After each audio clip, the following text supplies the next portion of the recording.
Effectiveness versus efficiency.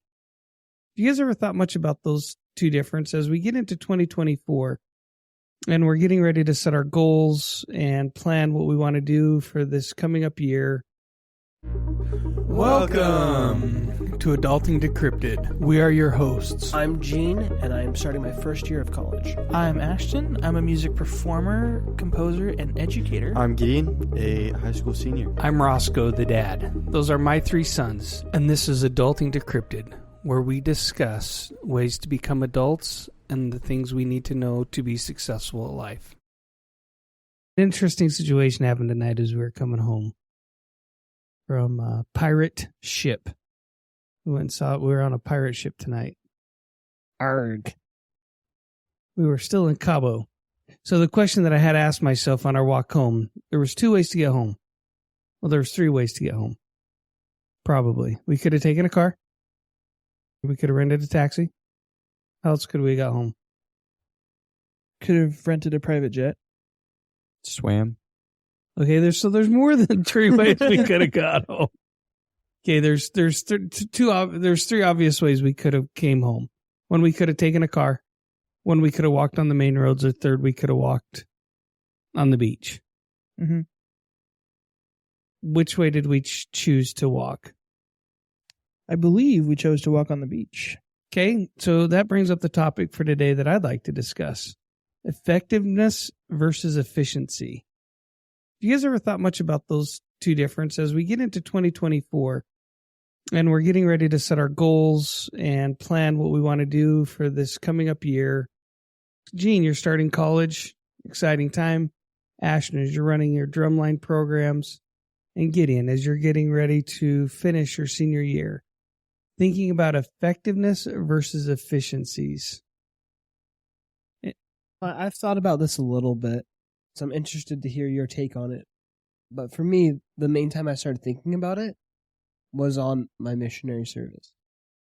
I'd look at a task and be like, okay, is this task effective? And then the next question I'd ask is, okay, is it efficient? The mission kind of helped me define the two a little differently. Yeah, go into some depth for those who don't know the difference between efficient and effective. Okay, so for me, when I think of effectiveness, does it get the job that you want to done? So how effective, if you're trying to talk to people, is doing a certain task effective at doing that? Is walking around on the streets an effective way to talk to somebody? It can be. So another one's is sitting at your home effective at doing it? Not really, because you're not really seeing anybody new. You can do calls, call people up. I mean, we do that all the time. It's effective at what it does. But then efficient is how quickly does it do the thing? Yep. How quickly do you get through those different phone calls? Is it an effective time? Versus just, well, that time is effective. Is it efficient being? Good. Thank you. I think that's some good example. Because as I think on today exactly, this morning, somebody wasn't feeling well in our family, so we decided to drive to where we were going. And then tonight, we were about the same location. We decided to walk home. Both of them were effective, right? Walking got us there and got us home. Driving got us there and got us home. Were they both effective? Which one was most efficient? Depends what aspect you're focusing on. You're going right where I'm thinking. If you're working on the cost of it, walking home is easily the more efficient. If you're talking about speed, the car is easily efficient. Yeah, you're absolutely right. Nature of the task, any resource constraints, time sensitivity, balancing act, and the measurement for success.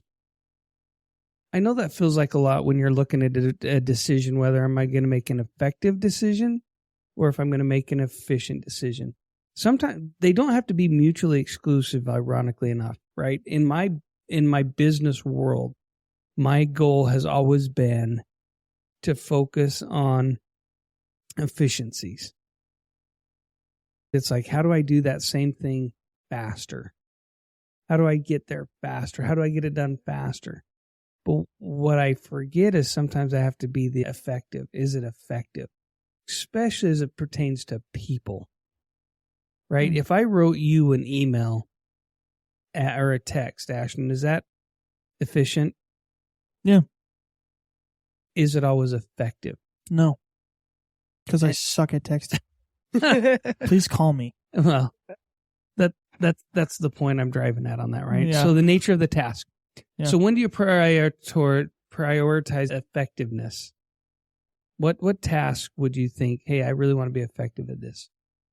Thinking on some of the stuff that I've talked about earlier with managing a new drumline program, one of the aspects that is important is recruiting. And you can be very efficient or you can be very effective. Simply put, I can probably be better at both next year because you can efficiently talk to as many people as you want to recruit, but it's harder to effectively recruit people, I think. And so the fastest solution or the more efficient solution is not always the most effective solution. Great. That's a great task. Ashton, especially when you talk about it being your first year, you kind of have to look at it and go, okay, was it effective? Did I get the desired result? And then now that I've got that desired result, can I become more efficient at it? Gideon, I think you're spending quite a bit of time at MTech working on this concept, aren't you? A little bit as far as marketing campaigns. Is it getting the results that I want it to? Yeah, I think so. So I would think effectiveness is if the task is long-term, involves significant decision-making, there's some processes involved in it.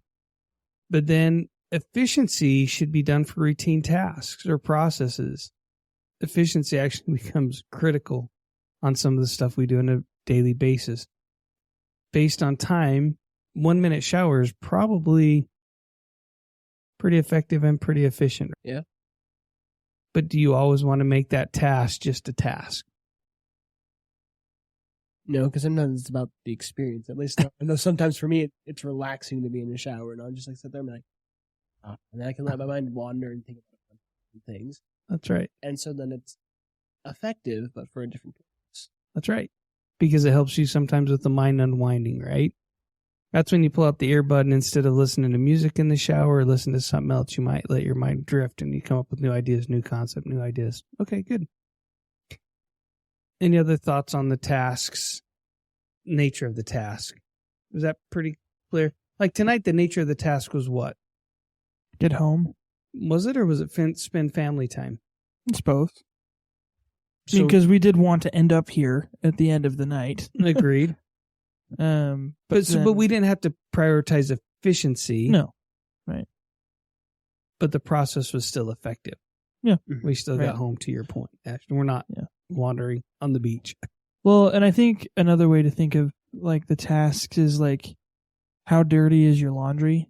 Because you can put it into the wash and speed wash it really quick. But if you've been hiking in jeans knee deep in mud, it's probably better to do a deep wash while first rinsing it off with a hose in the backyard, So when it comes to tasks, you have to consider what all has to be done. It wouldn't be effective just to throw it right in the wash, which is something I'd be prone to do. I'd be like, oh, it's efficient, throw it in. Mm-hmm. But because I never rinsed them, it wasn't even effective. Does that make sense? I like that analogy. Yeah, because it can be efficient at getting your clothes out quickly, but it's not efficient at getting it clean. That's right. Yep. Now, if you were trying to complete a task to make your mom happy, you're like, yeah, I washed my clothes. But it wasn't efficient at all, right? I did the task, but I wasn't good at it. What resource constraints need to be considered? And why would that be? So on the mission, one of the resource constraints we had was miles that we could drive on a car. Interesting. And so we can. Ashton's over there shaking his head. He remembers those days. I do remember those. And so it's like you get, let's just say, a solid number of 1,000 miles to drive the car in this month. And it could be more effective, more efficient to drive these different places, because the point is to get from point A to point B. But you can budget your resources better. So it's like, okay, it would be more for speed. This would be more effective or efficient. But because we need these for something else, biking is going to be more efficient for us later on, so that we can do this task and not be constrained on the task. Yep, I like it. That limited resource. I mean, that limited resource is something we probably all have to think about. I think of one of these is time. Because we don't treat it as a limited resource. Sometimes it really is. Based on the day that you've got a big task to deliver, you've promised something, and you're like, I've got a very limited resource. I'm going to be very efficient. Write this paper because I'm down to minutes now to get it done. But sometimes you get to be on that paper because it might not have been as effective as it needed to be. I got a B. That's awesome. Yeah. Hey, I'm down for that. You had classes, right? C's get degrees. Yep. But it doesn't lead to deeper learning all the time. So, No. So I think college is a real interesting study of efficiency versus effectiveness. But enough about that. So if you have an abundance of a resource, effectiveness might take precedence. That's relationships, right? So tonight we had plenty of time. So effectiveness, being able to spend time together, look at Orion's belt with mom, take some pictures, laugh about you guys getting splashed, or you guys laughed at us. I can't. It went both ways. Everybody got wet except ways, Sabrina. Yeah. Sabrina saw it coming and jumped out of the way. Okay, so resource constraints, time sensitivity. So time's an interesting one because sometimes we get very wrapped up in how fast we can get something done, but we don't take the time to step back and go, okay, is this effective? Am I being effective in the moment? Am I even being, because before you can decide that, you have to step back and say, is what I'm trying to do going to be effective? I'm trying to think of an example of that right off the top of my head. Anybody got anything they could help the listener with? Something I thought of was, if you're trying to invite a bunch of new people to a gathering, say like, hey, we want to get as many people as we can to this spot. It can be really effective at giving every single person the exact same thing. You just have to type the number 1 and enter, and it autofills everything that you need to send to them. It's giant robotic responses to everything that you have. It's very efficient. You only have to type one letter on the keyboard and it'll be all done. But it may not be very effective because some people could look at that and be like, well, it seems very robotic, not very personable. It's not effective for it. Yeah, I like that, Gene, because really what you did is you mass invite, and everybody sees that invite, but they don't feel special. So they don't necessarily come and join your party. And that's where I think some of that social media targeting, Gideon, that you're working on and trying to figure out, how do I target a specific group to not only be efficient, because I don't want to run a ton of ads, but how can I be effective as well? Is that a fair observation with what you're studying? Yeah, that's fair. I loved your example, Gene, but I think sometimes it's also important to think about your goal with the action that you want. So it's effective if it does what you want it to do. I know that sounds super simple, and it is. It really is. But you don't need to spend a whole bunch of time on something if it's not necessarily directly connected with what you want to achieve. If what you want to achieve is getting people to come to your seminar, which is what the email invite that Gene was talking about, if that's what you want, and sending an auto-respond email to everybody gets you your 30% that you wanted out of that to come to your seminar, then it's enough. Then it's effective. So I think it could be important to highlight the differences in that as well. Yeah.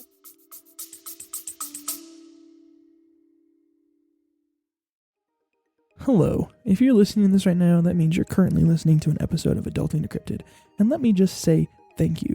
My name's Ashton, one of the hosts of Adulting Decrypted, and I wanted to steal a quick second of your time to do a shameless little plug. If you've listened to our podcast for any sort of time, you know that we talk about a bunch of different stuff all about adulting. Because our goal is to help individuals in this task we call adulting. Now, we have just revamped the way that we do this. If you go to adultingdecrypted.com, you can see all of our episodes sorted out by category. We've sorted it into financial, practical, emotional, social, and things just for fun. So, if any of those categories are of particular interest to you right now, you can go onto the website, look through there, and see all of our episodes that correlate with that specific thing. This website's completely free to use. It's just another tool for our listeners to find things that are more important to them now. So, for example, if I was looking at it, I'd scroll through and say, hey, you know what? I want to see what the Adulting Decrypted crew has talked about socially. Well, one of our first episodes, Season 1, Episode 3, How Do I Talk to People? That's where we talked about all about how to talk to people. So if that's something you want right now, you can go find that right now. Also in this one, Season 3, Episode 15, The Power of a Humble Mediator, where we talked to one of my old bosses about his business as a mayor, also as a small theater owner. Some really cool stuff. So, if you're looking for a better way to organize through all your self-help podcasts, try adultingdecrypted.com and enjoy the rest of the episode.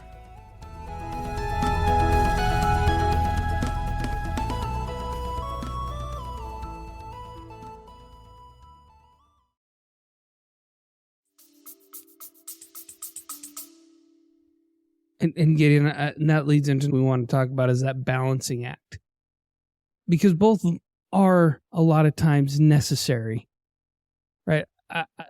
I don't believe, right? I'm kind of biased here. I don't believe that you can have an effective I don't believe that you can have an efficient process that isn't effective.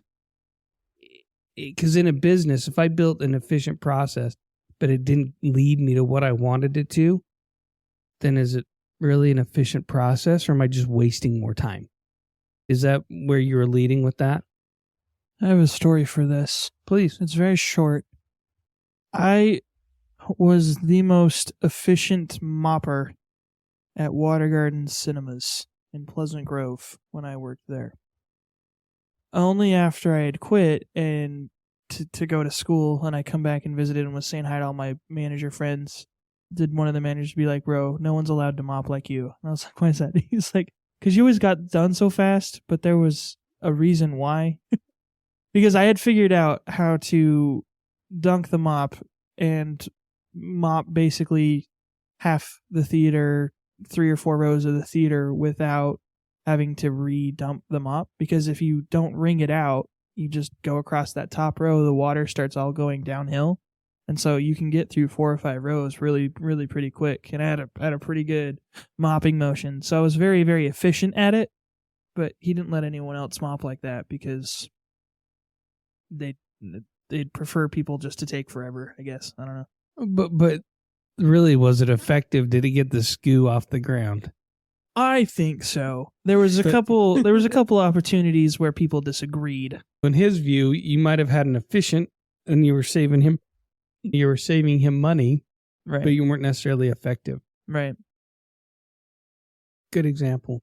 I do think it is a balancing act, right? You need to know, how can I be efficient and how can I be successful? And then Gideon, I think you could spend a few more minutes on measuring success.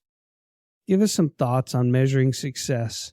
Well, I think it's just more of what I talked about. The way you measure success is if it did what you want it to do.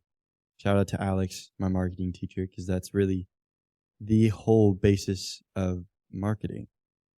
If what you are trying to do, as in get people to your website, if the action that you take gets people to your website, it does not necessarily matter what action that you take because it got your goal done.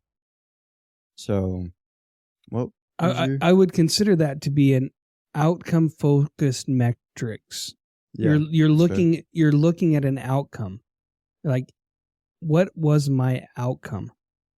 Yeah, because an example that he has taught us is at a company, they're redesigning their logo. And the CEO really loves this one design. Maybe he created it, maybe like his daughter or something drew it up, but he loves this design. And then another person makes another design, and they do A/B testing, which is where they send some to one person, or like one group of people, the other to another group of people, and see which they like better. And even though the CEO really loves this one design, the people like the other one, and the other one is more effective. So it's not necessarily focused on what you want, but like you said, the outcome. Right. So on an outcome focused metrics, effectiveness, it is the most important part, in my opinion. It goes back to what Gene's saying. He goes, hey, I want to get people seats. I want people to my invite. Effectiveness. I A/B tested it. Is that efficient? Not necessarily. But is it effective? Yeah, because it allows you to hit your audience. Is this pretty much a conversation about quantity over quality? No, I don't think so, because I'm not saying you have to throw a bunch of stuff at them, but you're taking the time and you're looking at strategy and you're contemplating, how can I make this work the best? So you're willing to take the time, energy, and effort. Well, I was going to say another thing I think about versus that makes it not quality over quantity is part of the challenge when you teach an ensemble, these percussion ensembles that I teach that are competitive, is the season lasts 3-4 months at most. And a lot of the ensembles that I work with, you are teaching kids that are brand new to music or very inexperienced. And so you have to get them the instruction that they need in order to play at the level they need to play at to be competitive. And if you throw too much at them, nothing sticks.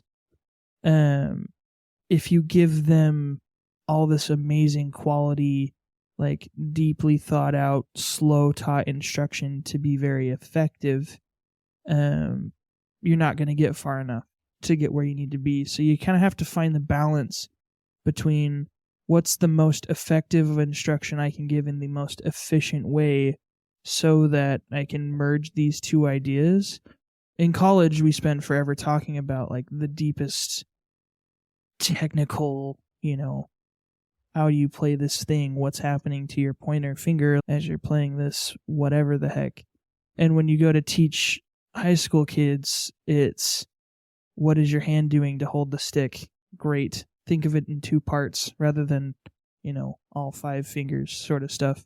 And there's just different strategies that I've started to figure out work quickly, but also teach like the true core principles effectively. You're hitting on measuring success. You went back to balancing, right? The balancing of the two and how you do it. But on an outcome-focused metrics, you're still looking at effectiveness. Okay, is what I'm teaching them going to work? Is this working? Am I working? Is it making sense? But then when you have to go to process-focused measurements, this is totally dependent on if success is measured by how well a tasks are executed and resources are utilized. Efficiency becomes a focal point. So warm-ups, you probably drive for efficiency. You're like, okay, look, I know they're effective because they work.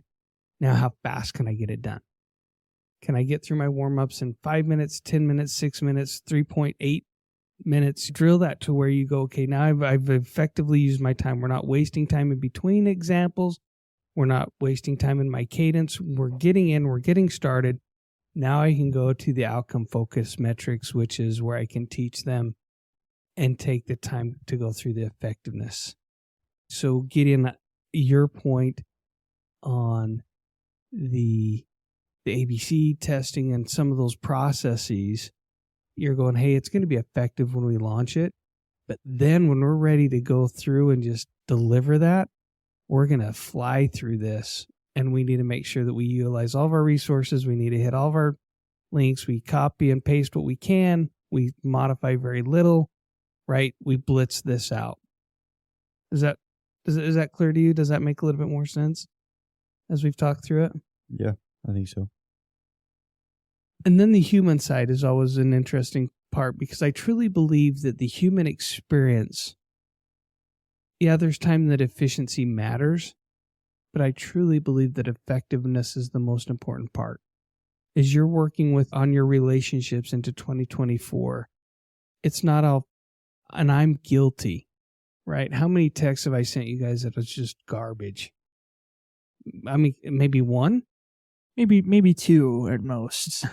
I don't want to be hypercritical. I haven't texted you guys at all since we're out of cell service most of the time right now. Yeah, I was going to ask, what's the time period? Is this like 1 day, a week? Well, the best 2 one years? was, I think, getting ready for this trip, I texted something about Yes, I remember this text.